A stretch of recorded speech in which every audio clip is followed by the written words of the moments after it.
네, 오늘은 우리 히브리서 1장 1절부터 3절 그리고 8절 이렇게 네 구절을 읽겠습니다.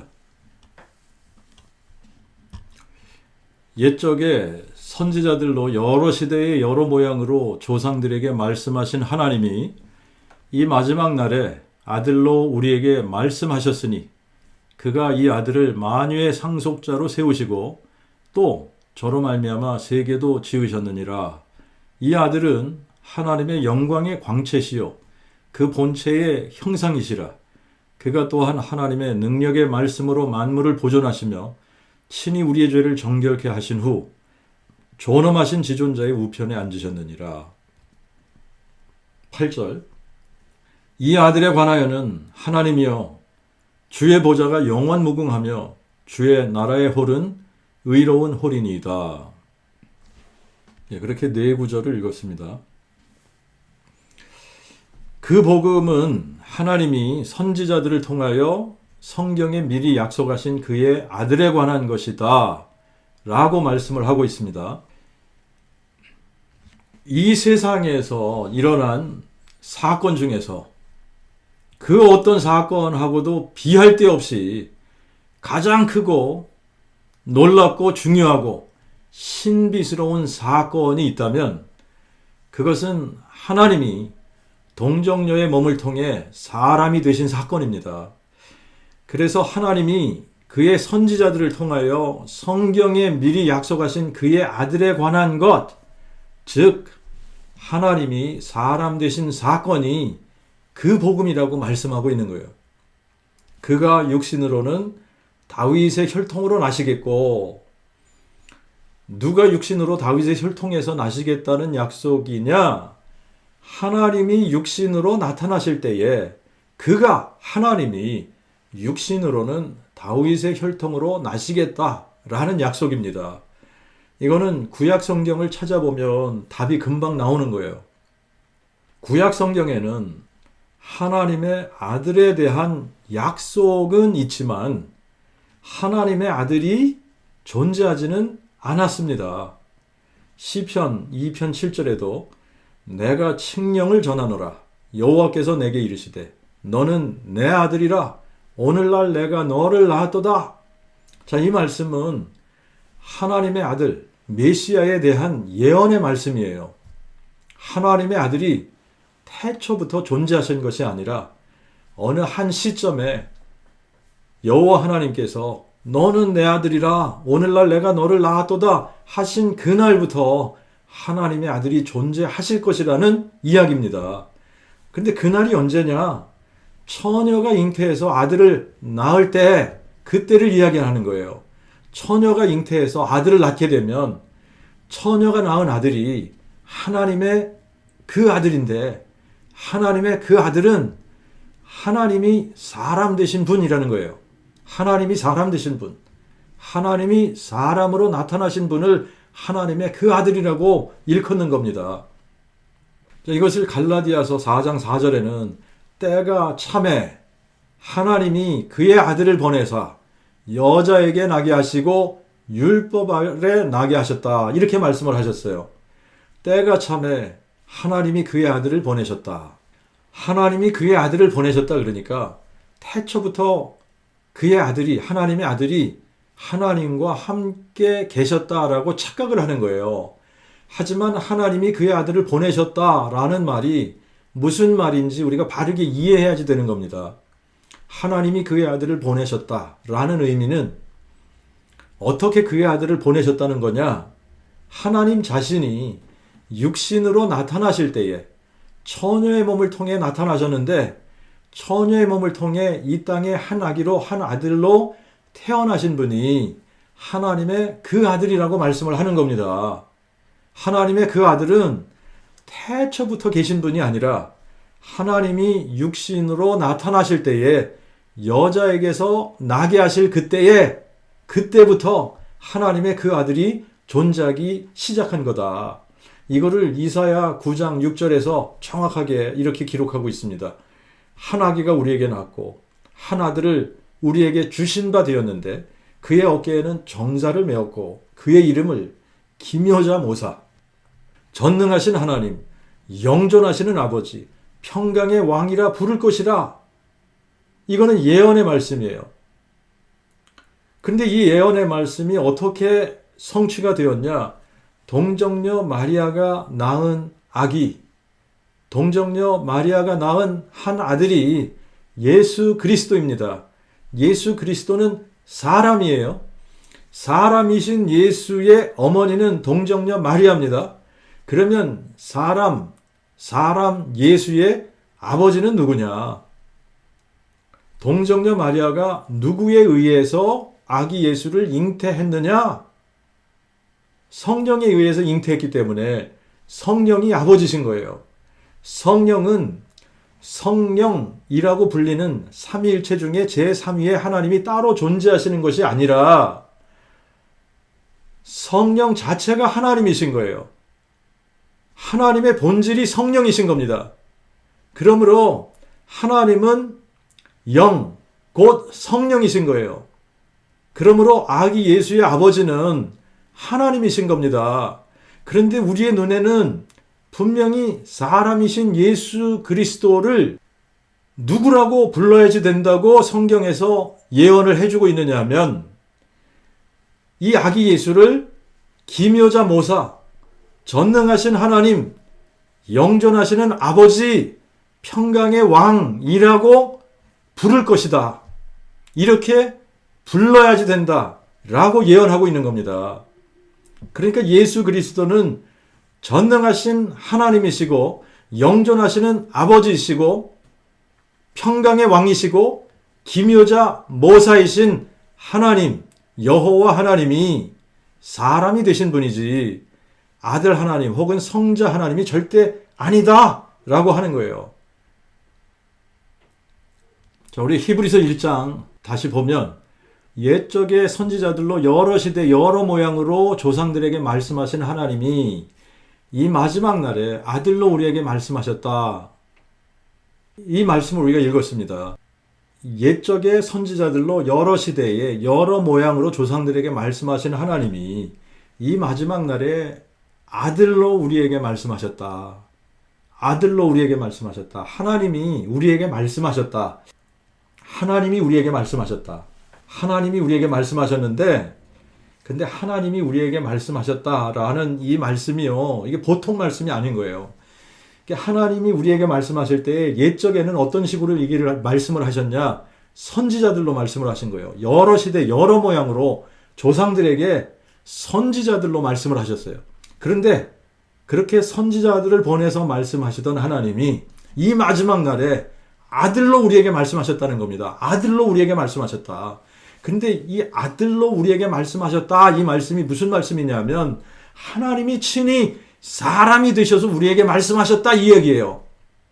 하나님이 사람이 되셔서 사람 되신 하나님이 하나님의 그 아들이 되신 거예요. 그래서 이 아들을 만유의 상속자로 세우시고 또 저로 말미암아 세계도 지으셨다. 그러면서 3절에 이 아들은 하나님의 영광의 광채시요 그 본체의 형상이시라. 이 아들이 하나님의 영광의 광채시고 그 본체의 형상이라는 이 표현은 이사야 40장 5절 말씀의 성취인 거예요. 이사야 40장 5절에 여호와의 영광이 나타나고 모든 육체가 그것을 함께 보리라. 이렇게 말씀하신 여호와의 말씀의 성취인 겁니다. 여호와의 영광이 하나님의 영광의 광채시거든요. 이 아들이 하나님의 영광의 광채시다라는 표현은 이 아들이 여호와 하나님이 사람으로 나타나셔서 모든 육체가 사람으로 나타나신 하나님의 영광을 함께 보리라 약속하신 바로 그분이라는 거예요. 근데 이 약속을 처음에 어떤 한 사람에게 이 약속을 해주셨는데 그 사람이 누구냐면 아브라함이에요. 아브라함. 누가복음 1장 67절부터 73절을 보면 이렇게 기록을 했습니다. 그에 붙인 사가랴가 성령의 충만함을 입고 예언하여 찬송하리로다. 대주제 이스라엘의 하나님이시여 자기 백성을 돌아보사 대속을 이루시고 우리를 위하여 구원의 불을 그의 종 다윗의 집에 일으키셨으니 이것은 주께서 예로부터 거룩한 선지자들의 입으로 말씀하신 바와 같이 우리의 원수와 우리를 미워하는 모든 자의 손에서 구원하심이라. 우리 조상들에게 긍휼을 베푸시고 그의 거룩한 언약을 기억하셨으니 곧 우리 조상 아브라함에게 하신 맹세라. 세례 요한이 태어났을 때에 세례 요한의 아버지 사가랴가 성령의 충만함을 입고 예언한 거예요.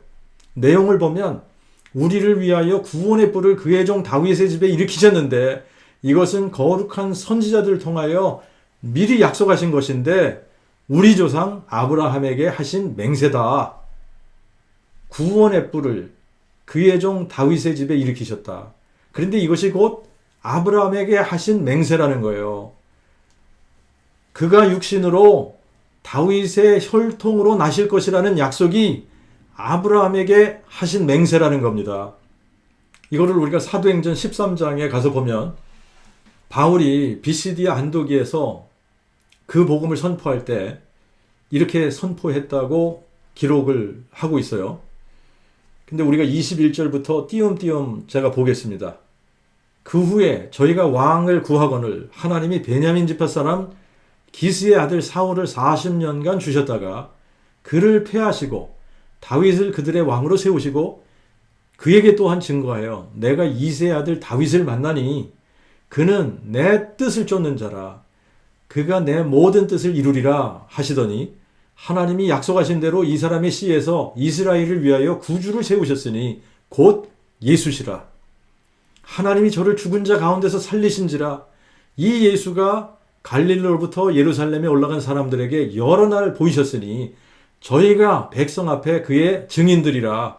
우리도 너희에게 복음을 전파하노니 이 복음은 조상들에게 약속하신 것으로 하나님이 예수를 다시 살리시사 그의 후손인 우리들에게 하신 이 약속을 이루신 것이라. 시편 2째 편에도 기록하여 너는 내 아들이라 오늘날 내가 너를 낳았도다 하셨고 또 하나님이 저를 죽은 자 가운데서 일으키사 다시 썩음을 당하지 않게 하실 것을 가르쳐 내가 다윗의 확실한 자비를 너희에게 주리라 하셨고 또 다른 시편에 주의 거룩한 자로 썩음을 보지 않게 하시리라 하셨느니라. 다윗은 당시에 하나님의 뜻을 쫓아 섬기다가 잠들어 그의 조상들과 함께 묻혀 썩음을 보았을 때 하나님이 살리신 그분 예수는 썩음을 보지 아니하셨나니 그러므로 여러분 형제들아 너희가 알 것은 이 사람을 힘입어 죄사함이 너에게 전파된 것이며 또 모세의 율법으로 너희가 의롭담을 받지 못하던 모든 것도 믿는 자마다 이 사람을 힘입어 의롭담을 받는 것이니라. 바울이 선포한 그 복음의 내용을 보면 정확하게 로마서 1장 2절부터 4절의 내용입니다. 이 복음은 하나님께서 조상들에게 하신 약속이다. 어떤 약속을 하셨냐? 다윗의 씨에서 구주를 세우실 것이라는 약속을 해주셨고 그리고 그분이 썩음을 당하지 않고 다시 사실 것이다 라는 약속을 해주셨다는 거예요. 그분이 바로 예수라고 선포하면서 이 사람을 힘입어 죄사함이 너에게 전파된 것이다 그럽니다. 히브리서 1장 1절 2절을 보면 옛적의 선지자들로 여러 세대 여러 모양으로 조상들에게 말씀하신 하나님이 이 마지막 날에 아들로 우리에게 말씀하셨으니 그랬어요. 아들로 우리에게 말씀하셨다. 자, 우리가 그냥 생각 없이 읽었던 것 중에 하나가 뭐냐면 하나님이 우리에게 말씀하셨다라는 거예요. 하나님이 우리에게 말씀하셨다. 여러 세대 여러 모양으로 선지자들을 통하여 말씀하시다가 이 마지막 날에 아들로 우리에게 말씀하셨다. 여러분, 하나님은 사람들에게 말씀하실 의무가 없으세요. 무엇을 증명하실 필요도 없으십니다. 하나님은 우리에게 빚을 지신 게 아무것도 없으세요. 하나님은 창조주시고 하나님은 지존자시고 하나님은 주권자시기 때문에 우리에게 자신을 낮추실 필요도 없으십니다. 그런데 하나님이 우리에게 말씀하셨다라는 것은 자신을 낮추시고 말씀하신 거예요. 우리는 피조물이고 하나님은 창조주신데 창조주 하나님이 피조물인 우리에게 말씀하시는 것 자체가 우리를 높이시고 자신을 낮추신 거예요. 하나님이 우리에게 아무 말씀도 하시지 않는다라고 한번 생각을 해봅시다. 그러면 우리가 네 발 짐승보다 나은 것이 뭐가 있습니까? 하나님께서 우리에게 말씀하신다라는 것을 잘 생각해 보면 하나님께서 사람으로 하여금 하나님의 말씀을 들을 수 있고 이해할 수 있는 존재로 만드셨다는 의미예요. 하나님의 계시를 받을 수 있는 존재로 만드셨다는 겁니다. 하나님과 사귐을 가질 수 있는 존재로 만드셨다는 의미예요. 이것이야말로 인간을 가장 존엄하게 만들고 모든 피조물과 구별되게 하는 겁니다. 그럼에도 불구하고 인간에게 가장 비극적인 것이 하나님의 말씀에 귀를 막고 듣지 않는다는 거예요. 우리의 눈으로 보는 하늘과 땅, 모든 자연 만물이 하나님이 만드신 하나님의 작품입니다. 그래서 시편 19편 1절에 하늘이 하나님의 영광을 선포하고 궁창이 그의 손으로 하신 일을 나타내는도다. 그리고 히브리서 1장 10절 12절에는 시편 102편을 인용해서 이렇게 기록을 했습니다. 또 여호와여 주께서 태초의 땅에 기초를 놓았고 하늘도 주의 손으로 지으신 바라. 그것들은 없어질 것이나 주는 영존할 것이요 모든 것이 다 옷과 같이 낡아지리니 주께서 그것들을 겉옷처럼 갈아입으심으로 그것들은 변할 것이나 주는 동일하시며 그 연대가 다함이 없으리이다. 하나님이 어떤 하나님이시냐? 만물을 지으신 하나님이십니다. 하늘만 쳐다봐도 하늘이 하나님의 영광을 선포해요. 궁창이 그의 손으로 하신 일을 나타내고 있습니다. 땅도 하늘도 주의 손으로 만드셨어요. 그것들은 다 옷과 같이 낡아질 거라는 겁니다.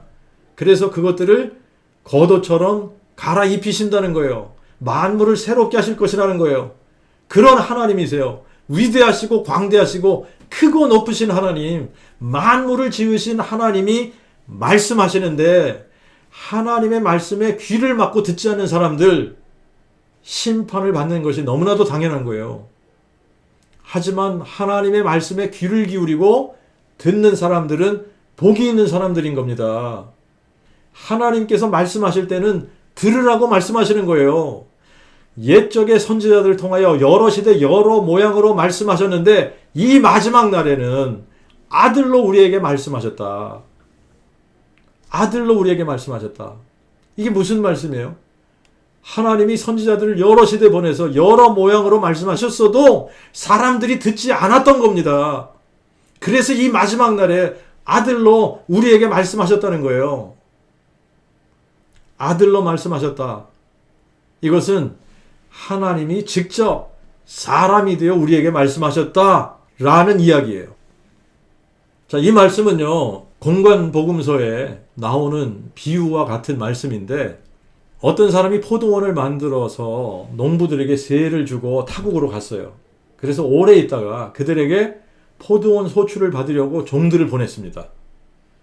종들을 보냈을 때에 농부들이 어떻게 했냐면 종을 심히 때려서 거저 보냈어요. 그래서 주인이 다른 종을 보냅니다. 그러니까 다른 종도 심히 때리고 능력해서 거저 보냈어요. 또 다른 종을 보냈어요. 그 종도 상하게 때려서 내어 쫓았습니다. 그래서 포도원 주인이 마지막으로 아들을 보냈어요. 농부들이 아들을 보고 어떻게 했다고 했죠? 아들도 죽였어요. 사람들이 하나님의 말씀을 듣는다는 겁니까? 안 듣는다는 겁니까? 옛날에 여러 시대 여러 모양으로 선지자들을 통해서 말씀하실 때에 그때에도 안 들었어요. 그래서 이 마지막 날 아들을 통해서 말씀을 하셨는데도 안 듣습니다. 인간들이 안 들어요. 지긋지긋하게 안 듣습니다. 너무너무 안 들으니까 하나님이 친히 사람이 되셔서 아들로 우리에게 말씀을 하시는데 그런데도 사람들이 귀를 막고 하나님의 말씀을 안 들으려고 하는 거예요. 그런데 듣는 사람이 복이 있다는 겁니다. 죽은 자들이 하나님의 아들의 음성을 들을 때가 오나니 곧 지금이라 듣는 자는 살아나리라.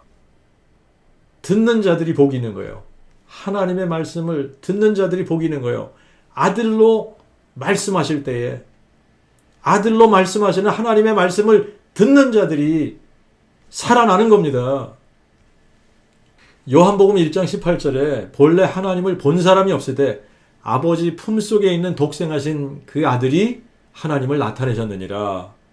자, 이 말씀은 하나님의 그 아들이 태초부터 하나님과 함께 계셨다가 보냄을 받고 오셨다, 이 말이 아니에요.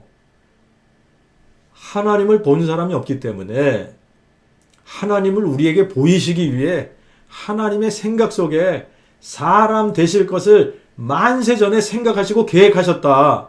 그런데 이것을 때가 찼을 때에 여자의 몸에 나게 하셔서 아들로 하나님을 보이셨다, 이 말씀이에요. 그래서 히브리서 1장 3절에 이 아들은 하나님의 영광의 광채시요 그 본체의 형상이시라. 이 아들은 하나님 자신이라고 말씀하고 있는 겁니다. 하나님의 영광의 광채시고 그 본체의 형상이시라. 여호와의 영광이 나타나신 거예요. 여호와의 영광이 나타나신 분이라는 거예요. 여호와의 영광이 어떻게 나타납니까? 여호와의 영광이 사람으로 나타나신 거예요. 하나님의 영광의 광채시고 그 본체의 형상이 아들로 나타나신 거예요. 사람으로 나타나신 거예요. 하나님 자신이 우리에게 친히 보이셔서 말씀하기 위해 사람이 되셨다는 이야기입니다. 그래서 히브리서 1장 8절에는 이 아들에 관하여는 하나님이여 주의 보좌가 영원무궁하며 주의 나라의 홀은 의로운 홀이니이다. 이 아들이 사람으로 나타나셨지만 하나님 자신이라고 말씀하고 있는 거예요. 이 아들이 하나님 자신이야. 하나님의 영광의 광채시고 그 본체의 형상이신 거야. 하나님 자신이야. 그런데 우리가 보고 듣고 만지고 주목해 볼 수 있게 육체로 나타나신 하나님이라고 증거하고 있는 겁니다. 하나님은 한 분이시고 여호와 외에는 신이 없다는 것이 구약 성경의 신론입니다. 하나님은 한 분이시고 하나님의 이름은 여호와이시고 하나님의 본질은 성령이시고 여호와 외에는 신이 없고 여호와와 함께하는 다른 신이 없다. 이것이 하나님에 대한 구약 성경의 가르침입니다. 그러면 신약에서도 하나님에 대한 가르침은 같아야지 되는 거예요. 신약에서도 하나님은 한 분이시고 그런데 한 분 하나님 여호와께서 사람으로 나타나신 그때부터가 신약 시대가 되는 거예요. 신약은 구약을 바탕으로 해석을 해야지 되는 겁니다. 구약에서 선지자들을 통해 하나님께서 미리 약속하신 게 뭐냐? 처녀가 잉태해서 아들을 낳게 되면 그 아기가 임마누엘이야. 우리와 함께하기 위해 사람 되신 하나님이야 라고 말씀하신 거예요. 한 아기가 우리에게 낳고 한 아들이 주신 바 되었는데 그의 어깨에는 정사가 메었고 그의 이름을 기묘자 모사, 전능하신 하나님, 영존하신 아버지, 평강의 왕이라고 부를 것이라. 이렇게 미리 약속하신 겁니다. 미리 말씀하셨어요. 미리 예언하신 겁니다. 처녀가 잉태해서 아들을 낳게 되면 그 아들을 영존하신 아버지라고 불러. 아들 하나님이라고 부르지 말고 영존하신 아버지라고 불러. 아마 하나님께서 4세기 이후부터 사람들이 예수를 아들 하나님이라고 성자 하나님이라고 부를 것을 아셨어요. 그래서 미리 아들 하나님이라고 부르지 말고 처녀가 잉태해서 아들을 낳게 되면 그 아들을 영존하신 아버지라고 불러라. 영존하신 아버지라고 부를 것이라. 예언입니다, 이게. 영존하신 아버지라고 부르는 거예요. 그러니까 이 아들이 누구라는 거예요? 영존하신 아버지가 사람 되신 분이라는 말씀이에요. 영존하신 아버지 자신이 처녀의 몸에 잉태되어 한 아기로 한 아들로 사람으로 나타나시겠다라는 약속인 겁니다. 이렇게 하나님이 사람이 되실 때에 아브라함의 씨로 오셔서 만민에게 복을 주시고 다윗의 혈통으로 나셔서 다윗의 보좌에 앉아 공평과 정의로 세상을 다스리실 것이라고 미리 약속하신 겁니다. 그러므로 신약에서 동정녀 마리아의 몸에 태어나신 예수는 상천하지의 홀로 한 분 여호와 하나님, 창조주, 지존자, 주권자, 전능하신 하나님, 영존하신 아버지가 육체로 나타나신 분이지 성자 하나님이 아닌 겁니다. 하나님이 사람 되실 때에 아브라함과 다윗의 혈통에 동정녀의 몸에 성령으로 잉태되어 사람으로 태어난 아기 예수는 사람으로서는 하나님의 그 아들이시고 다윗의 자손이시지만 영으로서는 하나님 자신이신 거예요. 그래서 이 아들은 하나님의 영광의 광채시고 그 본체의 형상이라고 말씀하고 있는 겁니다. 이 아들은 하나님 자신이 육체로 나타나신 분이라고 증거하고 있는 겁니다. 그래서 로마서 9장 5절에 바울은 그리스도에 대해서 이렇게 기록하고 있어요. 육신으로 하면 그리스도가 저에게 나셨으니 저는 만물 위에 계셔서 세세 찬송받으실 하나님이시니라. 아멘. 디모데전서 3장 16절에는 크도다 경건의 비밀이요 그렇지 않다 하는 이가 없도다. 하나님이 육신으로 나타난 바 되시고 하나님은 상천하지 홀로 한 분 여호와신데 하나님이 육신으로 나타난 바 되셨다면 여호와 하나님이 육체로 나타난 것이지 존재하지도 않는 성자 하나님이 육체가 되신 것이 아니라는 겁니다. 고린도전서 8장 6절에 우리에게는 한 하나님 곧 아버지가 계시니 만물이 그에게서 났고 우리가 그 안에 거하고 또한 한 분 주 예수 그리스도가 계시니 만물이 그로 말미암고 우리도 그로 말미암았느니라. 디모데전서 2장 5절에 하나님이 한 분이시요 또 하나님과 사람 사이의 중보자도 한 분이시니 곧 사람이신 그리스도 예수시라. 사람이신 그리스도 예수. 예수는 하나님 자신이 사람으로 나타나신 분이시지.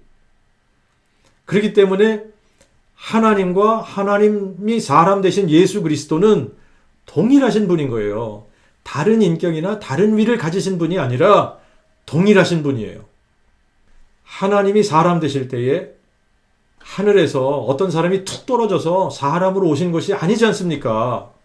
동정녀의 몸에 한 생명이 잉태되어 사람이 되셨는데 한 아기로 한 아들로 태어날 때 아기 예수는 육체로서는 다윗의 자손이고 또한 하나님의 그 아들이 되신 겁니다. 그래서 사람 예수는 하나님을 향해 아버지라고 부르는 것이 당연한 거예요. 그리고 하나님은 사람이신 예수를 향해 너는 내 아들이라 오늘날 내가 너를 낳았도다 이렇게 말씀하시는 것이 당연한 거예요. 그러나 예수님의 몸 안에는 신격의 모든 충만이 육체로 거하시기 때문에 영으로서는 하나님 자신이시고 육체로서는 하나님의 그 아들이 되신 겁니다. 그래서 나 예수는 다윗의 뿌리요 자손이라고 말씀하신 거예요. 육체로는 자손이시지만 영으로는 뿌리이신 거예요. 하나님 자신이 사람이 되셔서 이 마지막 날에 아들로 우리에게 말씀하신 겁니다. 그러므로 아들로 말씀하실 때에는 완전하고 온전하고 영원한 하나님의 계시가 나타난 겁니다. 그것을 성경에 기록해 주셨어요. 그러므로 하나님을 알기 원하고 하나님의 말씀을 듣고 싶으면 성경으로 가야지 되는 거예요. 성경 외에는 하나님에 대한 계시가 없고 성경 외에는 유일하신 참 하나님과 아버지께서 보내신 자 예수 그리스도를 바르고 정확하게 알 방법이 없기 때문에 성경으로 가야만 되는 거예요. 이 마지막 날 아들로 말씀하신 것은 우리가 알아들을 수 있도록 음성으로도 말씀을 하셨지만 하나님이 아들이 되신 것은 우리의 죄의 문제를 해결해 주시기 위해서 사람이 되시고 아들이 되셨던 겁니다. 그래서 3절에 이 아들은 하나님의 영광의 광채시요 그 본체의 형상이시라. 그가 또한 하나님의 능력의 말씀으로 만물을 보존하시며 친히 우리의 죄를 정결케 하신 후 존엄하신 지존자의 우편에 앉으셨느니라. 아브라함에게 모리아산에서 여호와 이레로 나타나신 하나님이 인류를 위한 속죄의 제사를 드리실 것을 아브라함에게 보여주셨던 거예요. 그리고 그 후 2000년 후에 모리아산에 사람으로 나타나셔서 여호와 이레를 성취해 주신 겁니다. 모세에게는 성막을 짓게 하시고 제사 제도를 가르쳐 주셨어요. 제사 제도를 가르쳐 주신 것은 하나님이 육체가 되어 오실 때에 완전한 제사를 단번에 드리실 것을 모형과 그림자로 보이도록 하신 겁니다. 그렇기 때문에 모형으로서의 제사 제도는 제사를 한 번으로 끝낼 수 없는 거예요. 지속적으로 드려야지 되는 겁니다. 민족의 속죄는 1년만 효력이 있기 때문에 매년 대속죄일 날이 되면 민족의 죄를 씻기 위해서 속죄 제사를 드려야지 되고 개인의 죄는 생각날 때마다 속죄 제사를 드려야지 되는 거예요. 왜 그러냐면 황소나 염소의 피가 죄를 능히 없이 하지 못하기 때문에, 그것은 단지 모형이고 그림자이기 때문에 실체가 오실 때까지 계속 해야지 되는 거예요. 그래서 성전에 없는 것이 하나 있습니다. 성전에 없는 게 하나 있는데, 이거는 성막에도 없었고 솔로몬의 성전에도 없었고 스룹바벨의 성전, 그래서 이 스룹바벨의 성전을 헤롯이 증축한 그 성전에도 이거는 없었어요. 이게 뭐냐면요, 의자입니다. 제사장들이 앉을 수 있는 의자. 의자가 성전에는 없었어요. 자, 의자가 성전에 없다라는 이야기는, 이거 굉장히 중요한 이야기인데요, 성전에서 제사장들이 앉지 못한다는 얘기예요. 성전에서 제사장들이 앉지 못한다는 얘기는 무슨 얘기냐면, 제사장들이 계속해서 제사를 드려야지 하기 때문에 의자가 없는 거예요. 그래서 앉을 수 없는 겁니다. 그런데 히브리서 1장 3절에 하나님의 아들이 나타나셔서, 하나님이 아들로 나타나신 거예요. 친히 우리의 죄를 정결케 하신 후 존엄하신 지존자의 우편에 앉으셨다. 이렇게 기록하고 있습니다. 하나님이 친히 사람이 되셔서 아들로 자신의 몸을 우리의 죄를 위한 완전한 속죄 제물로 주신 거예요. 그래서 완전한 속죄 제사를 단번에 드리심으로 우리의 죄를 정결케 하신 후에 더 이상 제사를 드릴 일이 없기 때문에 지존자의 우편에 앉으셨다라고 표현한 겁니다. 우리의 죄를 정결케 하신 후 앉으셨다. 이 말씀은 이제 더 이상 죄를 정결하게 하기 위해서 예수님께서 일하실 것이 남아있지 않다, 이런 의미예요. 그런데 우리의 죄를 속죄하기 위한 구원의 계획이 언제부터 계획되어졌습니까? 만세 전부터 계획되어졌습니다. 만세 전부터. 그리고 선지자들을 통해 여러 시대 여러 모양으로 말씀을 하시다가 때가 찼을 때에 아브라함의 혈통, 다윗의 혈통인 동정녀 마리아를 통해 이 세상에 육체로 나타나신 하나님이 아들로 우리에게 말씀하셨던 거예요. 육체로는 하나님의 그 아들이시고 다윗의 자손이시지만 영으로는 하나님 자신이셨던 것이기 때문에 예수님은 다윗의 뿌리면서 다윗의 자손이셨던 겁니다. 죄 없는 자신의 몸으로 완전한 속죄 제물을 삼으시고 자신이 친히 멜기세덱의 서열을 따른 영원한 대제사장이 되시고 자신이 친히 손으로 짓지 아니한 성전이 되셔서 완전한 속죄 제사를 단번에 드리신 겁니다. 그래서 죽은 자 가운데서 부활하신 후에 마귀를 멸하시고 생명과 죽지 않음을 드러내시고, 자, 이 부활의 능력으로 이 죄의 문제가 완전히 해결됐다라고 한 것을 증명하신 거예요. 그리고 이 부활의 능력으로 자신이 하나님의 그 아들, 즉 하나님이 사람 되신 분이라는 것을 증명해 주신 겁니다.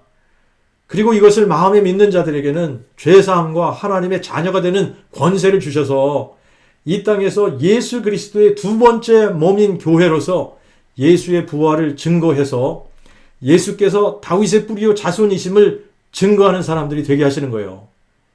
하나님께서 여러 시대 여러 모양으로 선지자들을 통해 말씀하시다가 이 마지막 날에 아들로 사람이 되셔서 우리에게 말씀하셨습니다. 하나님의 말씀 속에는 모든 질문에 대한 답이 있어요. 하나님의 말씀 속에는 모든 문제에 대한 해결이 있습니다. 그리고 하나님의 말씀 속에 영생의 비결이 있습니다.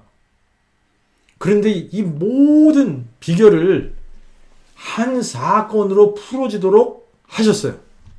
그것이 예수 그리스도의 부활 사건인 거예요. 예수의 부활로 모든 비밀이 풀어지게 하신 거예요. 사망에 대한 답이 예수의 부활입니다. 어둠과 절망과 두려움과 근심과 걱정에 대한 모든 문제에 대한 해결도 부활로 풀리게 하셨어요. 인간에게 가장 큰 문제가 죽음입니다. 죽음보다 더 큰 문제는 없습니다. 죽음 앞에서는 인간에게 있는 모든 문제가 더 이상 문제가 되지 않아요. 사람에 대한 문제, 돈에 대한 문제, 사업에 대한 문제, 공부에 대한 문제, 이런 모든 문제들이 죽음 앞에서 문제가 안 돼요. 그런 걱정하는 사람 하나도 없습니다. 죽음 앞에서. 자기의 목숨이 가장 큰 문제인 거예요. 사냐 죽느냐의 문제 앞에서는 그 어떤 것도 문제가 될 수가 없습니다. 죽음이 가장 큰 문제인 거예요. 죽음 후에 영원한 심판이기 때문에. 근데 예수님께서 죽은 자 가운데서 부활하셔서 무엇을 증명해 주신 겁니까? 예수님이 부활이요 생명이심을 증명해 주셨어요. 예수 안에 있는 모든 사람들이 죽어도 다 부활하게 될 것을 증명해 보여주신 겁니다. 예수님의 부활체와 같이 영원히 죽지 않은 영광스러운 몸으로 다시 산다는 것을 보여주신 거예요. 영원한 생명이 있다는 것을 증명해 보여주신 겁니다.